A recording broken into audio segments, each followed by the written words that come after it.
Jujutsu Kaisen. Sorcerers battling curses to keep the streets safe. The power ranges, but we already know who the cream of the crop is. There's a man who stands amongst all sorcerers and is known as the strongest. But let's not go there just yet. What's going on, everybody? It's your boy JUJUTSU, and I'm here to tell you guys about what Jujutsu Kaisen does right that a lot of anime gets wrong. If I miss anything or mess up on any bit of info, let me know in the comments because this is just me going off of the 6 episodes that we have now. So let's get started. Jujutsu Kaisen takes the 3-man team trope and takes it up a notch. If anyone remembers Naruto, you'll understand clearly where this is going. Well, to be fair, you can apply this to any shonen with a 3-man team and a teacher, but for now, let's just keep it here. Jujutsu Kaisen's 3-man team stands out to me, and not in ways that you would normally think. Yuji, Fushiguro, and Nobara have something that not a lot of anime in this specific trope start out with. If you've paid attention, you'll notice that there's a level of trust in each other that, if gone unnoticed, can mess up the feng shui of the aesthetic. Usually, there isn't that much trust to go around. We've seen that in Naruto, and that was one of the ones that this comparison, it works, but at the same time, we don't try to compare it to the ground. They also complement each other so well, and there's a synergy that, at least in my eyes, is unmatched so far. In a sense, Jujutsu Kaisen gives you a level of comfort that the team is in a great position regardless of the perils that they face.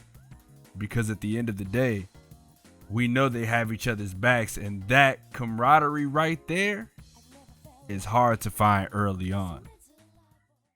Something else that caught my attention, and this relegates back to what I said in the beginning monologue. Satoru Gojo, the strongest sorcerer. He quickly became one of my top favorite anime characters because in knowing that he's strong, he knows that he can be playful and comedic, and that appealed to me immediately. But don't let that fool you. Once that blindfold comes off, it's all downhill for the enemy from there. He plays the role of the mentor to the 3 that I just mentioned before, and he does it so well. He treats them like friends as opposed to the typical teacher-student relationship like most anime, and I feel like that's hella important to the maturation of this team. The way he teaches them is subtle, and without giving too much away to his students, makes it understandable enough for them to get it immediately. And that is one of the biggest appeals to this anime. I don't have much to say about the villains, but Sukuna being the strongest curse and also being the key to Yuji's power sources so far, well done. It's not often that we get to see the villain and the protagonist in the same body, but with how they are setting this up, I feel like Sukuna will become more of an asset than the villain we need to defeat. Is there anything you feel like I fumbled in regards to Jujutsu Kaisen? Let me know in the comments. It's not often I get to try a new style and actually implement what I've learned so far.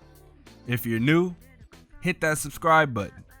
I'm working on getting back into the groove of making weekly videos, so stick around and see what's coming in the next few weeks.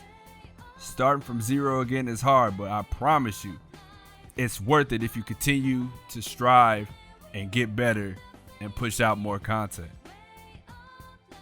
I appreciate y'all for sticking around, and I'll see you guys in the next one.